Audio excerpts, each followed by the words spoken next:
சினிமாவை வாழ்வின் ஒரு பகுதியாக நேசிக்கும் உலக தமிழ் மக்களுக்கு என்னுடைய பணிவான வணக்கம். ஒரு நாளைக்கு 6 மணி நேரமாக தூங்கணும். நான் என்னுடைய படம் ரிலீஸ் ஆனதுலேருந்து ஒரு நாள் கூட முழுக்க 6 மணி நேரம் நான் தூங்கலை. அதாவது படம் ரிலீஸ் ஆகி வெற்றிங்கிற மிகப்பெரிய செய்தி கிடைச்சதுக்கு அப்புறமேல கூட அந்த சந்தோஷத்தை கூட அனுபவிக்க முடியல. ஏன்னா படம் ரிலீஸ் ஆன 3ஆவது நாள்லேருந்து திருட்டு விசிடி வந்துருச்சு. நெட்டில் டவுன்லோட் பண்ணிகிட்டே இருக்காங்க. இந்த மாதிரி பல அரக்கர்களுக்கு நடுவில் போராட வேண்டிய கட்டாயம் இருக்குது. இதை பல முறை நம்ம கமிஷன் ஆஃபீஸில் எல்லா இடத்துலையும் நம்ம நம்மளுடைய மனுக்களை கொடுத்து பார்த்துட்டோம். நேரடியாக இது நம்ம குழந்தை இல்லையா, அதனால் நேரடியாக அதோட பாதுகாப்புக்காக இறங்கலான்னு சொல்லிட்டு நேற்று பர்மா பஜாரில் போய், அது ஒரு பெரிய இங்கிலீஷ் படமாக இருந்தது. என்னுடைய டீமு போலீஸ் உதவியோட 2 பக்கம் 2 ஜீப்பெல்லாம் வச்சுக்கிட்டு, அதை யூடியூப்பில் பார்த்தீங்கன்னா தெரியும். அந்த மாதிரி ஓடி போய் 2 பேர் அரெஸ்ட் பண்ணால், அந்த வழக்கம் போல் அந்த முதலாளி அங்கே கிடையாது, அந்த ஊழியர்கள் மட்டும்தான் ஆகப்பட்டாங்க.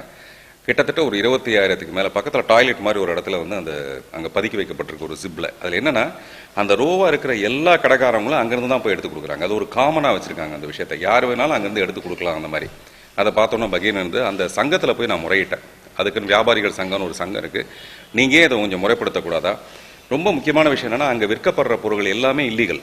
ஆனால் அது எல்லாத்துக்கும் ஒரு விலை. உதாரணத்துக்கு ஒரு சரக்கு பாட்டில் ஒன்று இருக்குது, மேல்நாட்டு சரக்குன்னு வச்சுக்கலாம். மேல்நாட்டு சரக்கு ஒரு 1000 ரூபாய்க்கு வாங்கிட்டு இங்கே 2000 ரூபாய்க்கு விற்கிறாங்க. அது ஒரு வியாபாரம். இல்லீகலாக இருந்தால் கூட அந்த 1000 ரூபாய் சரக்கு தயாரித்தவனுக்கு போய் சேர்ந்துருது.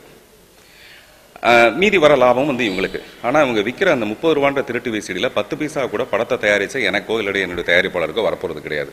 இதை தான் நான் அவங்களுக்கு தெளிவுபடுத்தணும்னு பார்க்குறேன். அவங்களுக்கு அது புரியல. ஸோ அந்த சங்கத்தில் போய் கேட்டேன். முறையிட்டும் போது அவங்க சொன்னாங்க, நாங்கள் இது வழக்கமாக ஒரு சுற்றறிக்கைலாம் விடுறோங்க, ஆனால் அது யாருமே பார்க்கறதில்ல அப்படின்னு. நான் சொன்னேன், அடுத்த தடவை உங்களுடைய மீட்டிங் இருக்கும்போது சொல்லுங்கள், நான் பேசுகிறேன். இல்லை நீங்கள் பேசினா ரொம்ப எமோஷனலாக இருக்கும். நானே எமோஷனலாக தாங்க பேசுவேன். அது ஏதாவது நல்லதனமாக அவங்களுக்கு தெரியப்படுத்த பார்க்குறேன்னு சொன்னேன். நேற்று நைட்டு அந்த அரெஸ்ட் முடிஞ்சோடனே அந்த திருட்டு விசிடி எங்கேருந்து வந்ததுன்னு சொல்லிட்டு கண்டுபிடிச்சி பார்த்தா, கியூப் மூலமாக கோயம்புத்தூர் பக்கத்தில் அன்னூர்னு ஒரு ஊர், அங்கே அஷ்டலக்ஷ்மின்னு ஒரு தியேட்டர், அதை சென்ட்ரல் தியேட்டர்னு சொல்லுவாங்க. அந்த தியேட்டரில் ஞாயிற்றுக்கிழமை, அதாவது 14ஆம் தேதி மதியம் 3 மணிக்கு அநேகமாக நினைக்கிற ஒரு ஷோவை கேன்சல் பண்ணிவிட்டு எடுத்திருப்பாங்கன்ட்டு. அது தியேட்டர் ஆப்ரேட்டரோட உதவி இல்லாமல், தியேட்டர் ஓனரோட உதவி இல்லாமல் அந்த விஷயத்தை செஞ்சிருக்கவே முடியாது. கரெக்டாக அது கியூப் காட்டுது. UFO PXD கியூப் அப்படின்னு ஒரு 3 சிஸ்டம் மூலமாக தான் நம்ம படத்தை டிஜிட்டலாக வெளியிடுறோம். நான் அன்றைக்கி நம்ம ப்ரெஸ் மீட்டில், நம்மளுடைய சக்ஸஸ் மீட்டில் பேசும்போது உணர்ச்சி வசப்பட்டு அந்த PXD சேர்ந்த நண்பர் சொன்னார், நீங்கள் இவ்வளோ எமோஷனலாக பேசும்போது அதை நான் ஃப்ரீயாக பண்ணி கொடுக்குறேங்க, அது காசு வேண்டாம் எங்களுக்குன்ட்டு. இதையே நாங்கள் 3 பேர்கிட்ட சொல்லி கியூப்லேயே கூட அவங்க பணம் வாங்கிக்கல. அதாவது இந்த மாதிரி ஒரு ஒத்துழைப்பு தேவைப்படுது. சினிமா நல்லா இருந்தால் தான் கியூபும் நல்லா இருக்க முடியும். சினிமா நல்லா இருந்தால் தான் இவங்க எல்லாமே நல்லா இருக்க முடியும். ஸோ அந்த வகையில் அவங்களுடைய ஒத்துழைப்புக்கு என்னுடைய நன்றி. ஸோ இன்றைக்கி அதை கண்டுபிடிச்சி திருப்பூர் சுப்பிரமணியம் அவர்கள்ட்ட போய் சொன்னேன். அவர் தான் கோயம்புத்தூர் நம்ம படத்தை ரிலீஸ் பண்ணியிருக்காரு.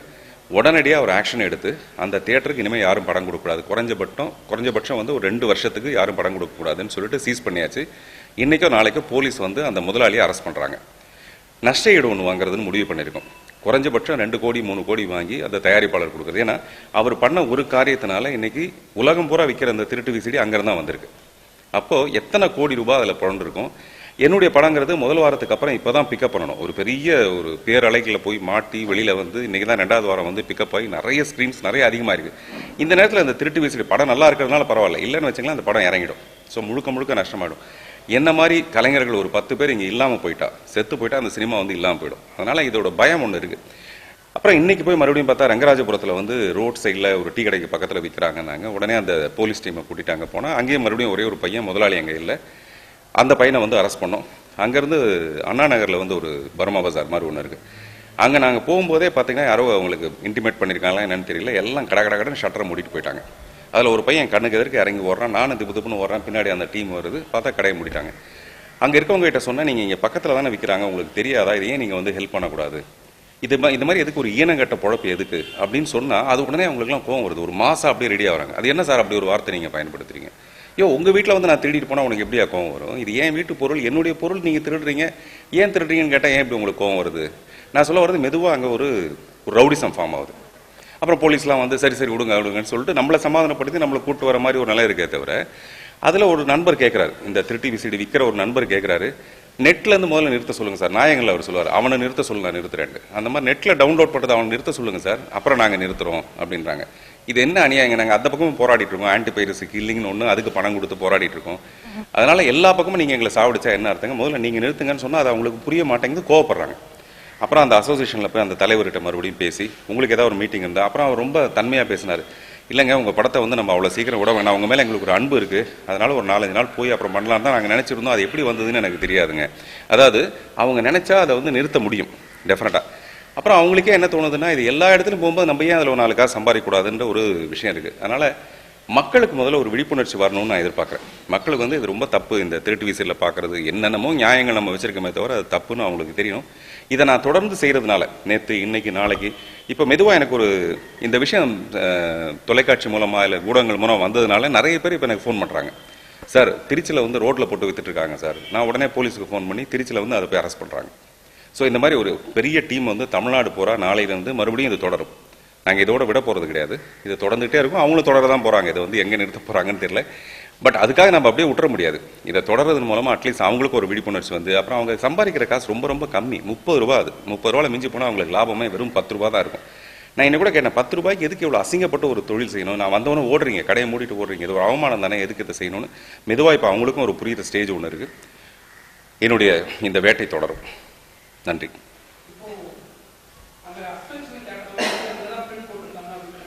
ஆமாம்,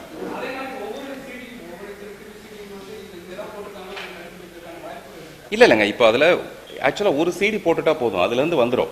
எவ்வளோ வேணாலும் கோடிக்கணக்கான சீரீஸ் அதுலேருந்தே அடிக்கலாம். இப்போ நாங்கள் கண்டுபிடிச்ச வரைக்கும் அங்கேருந்து வந்திருக்குன்னு தெரியும். மறுபடியும் இன்னும் மீறி செக் பண்ணி பார்க்கணும். எங்கே அந்த பேப்பருங்க?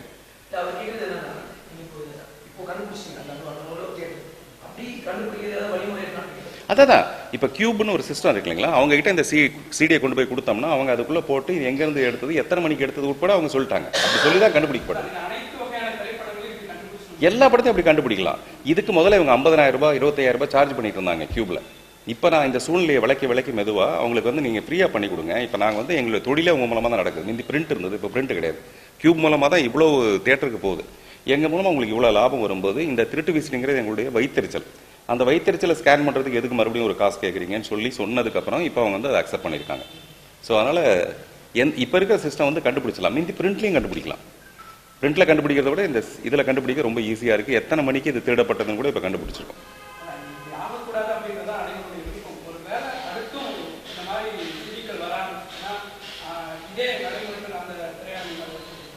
இது தொடர்ந்துங்க ஏற்கனவே ஒரு 4-5 தேட்டர் அந்த மாதிரி சீஸ் பண்ணியிருக்காங்க. இன்னைக்கு அவர் திருப்பூர் சுப்பிரமணிய திட்ட சொல்லும்போது ரொம்ப வருத்தப்பட்டார். எங்கள் ஊரில் இப்படி நடந்து போச்சேங்க அப்படின்னு சொல்லிட்டு. கோயம்புத்தூருங்கிறது நம்ம நினைக்கிறது ரொம்ப மரியாதையான ஒரு ஊருண்டு. ஆனால் அந்த இடத்துல எங்கேயோ ஒரு தேட்டரில் இந்த மாதிரி நடந்திருக்கு. இன்னும் யோசனை பண்ணி பார்த்தா இப்போ நாங்கள் 2 கோடி ரூபாய் நஷ்டம் போட போகிறோம், குடும்பத்தையே நாளைக்கு அரெஸ்ட் பண்ண போகிறாங்க, போலீஸ் ஸ்டேஷனில் போய் உட்காராங்க. இவ்வளோ அவமானம் அவங்களுக்கு எதுக்கு? அப்போ அதை மீறினா அப்போ எத்தனை கோடி ரூபாய் கொடுத்து அதை வாங்குறாங்க? அத்தனை கோடி ரூபாய் கொடுத்து ஏன் படத்தை வாங்கலாமே? நேரடியாகவே என்கிட்டயே படத்தை வாங்கிடலாமே. நாங்கள் கூட வரும்போது அப்படியே பேசிட்டு வந்தோம், இந்த திருட்டு விசிட்டு யாரெல்லாம் வச்சிருக்கீங்களோ அது என்கிட்ட கொண்டு கொடுத்து 30 ரூபா வாங்கிட்டு போயிட்டீங்கன்னா அட்லீஸ்ட் நானாவது வாங்கி வச்சுக்குவேன் அதை. அல்லது என்ன பண்ணணும், நான் லஞ்சம் கொடுக்கணும்.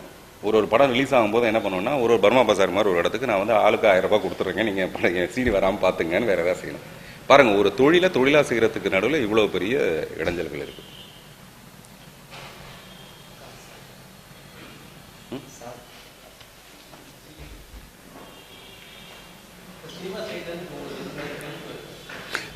இப்போ நான் அது சொல்ல வந்தேன், மறந்து போயிட்டேன். இப்போ அங்கே அந்த இங்கே அண்ணா ஆர்ச்சுக்கு பக்கத்தில் இருக்க பர்மா பஜாரில் போய் நின்று அது ஏன் இப்படி ஒரு ஈனத்தனமான பொழப்பு எதுக்கு உங்களுக்குன்னு கேட்ட உடனே அப்படியே ஒரு பெரிய மாஸ் ஒன்று ஃபார்ம் ஆகுது. ஒரு 50-100 பேர் அப்படியே சேர்றாங்க. சார் அது எப்படி சார் சொல்லலாம்? நீங்கள் அவங்க வந்து ஸ்க்ரீனில் என்னை பார்த்து கை தட்டுறவங்க, என்னை ரோட்டில் பார்த்தா ஆட்டோகிராஃப் வாங்குறவங்க. ஒரு பிரச்சனை வந்ததுக்கப்புறம் எல்லாரும் சேர்ந்துடுறாங்க. பட் நம்மகிட்ட இருக்குது பார்த்தீங்களா, அந்த மாதிரி நம்ம எப்பாவது ஒரு நாளைக்கு ஒரு மகாமகத்துக்கு ஒரு தடவை நமக்கு ஒரு தடவை கோவம் வரும், நம்ம எல்லாரும் சேர்ந்து பேசுவோம், மறுபடியும் விட்டுடும். ஆனால் இது வந்து இப்போ என் படம் ரிலீஸ் ஆகிருக்கும் போது இல்லை, இதில் அதிகமான அக்கறை எனக்கு இருக்குது. இப்போ ஒரு இடத்துல சொன்னாங்க, சார் நம்ம படம் சீடி அங்கே இல்லை சார், அங்கே அஞ்சான் தான் இருக்குன்னு சொன்னாங்க. பரவாயில்லைங்க, அதனால் என்ன அஞ்சான் வந்து விற்கக்கூடாது இல்லை? அப்படி தான் நாங்கள் போய் ரங்கராஜபுரத்தில் அரெஸ்ட் பண்ணது. அங்கே என் படம் இல்லை, அஞ்சான் சீடி இருந்தது. அங்கே அந்த அஞ்சான் சீடிக்காக தான் நான் போய் அரெஸ்ட் பண்ணிட்டு வந்தேன். ஸோ அப்படி மாதிரி ஒரு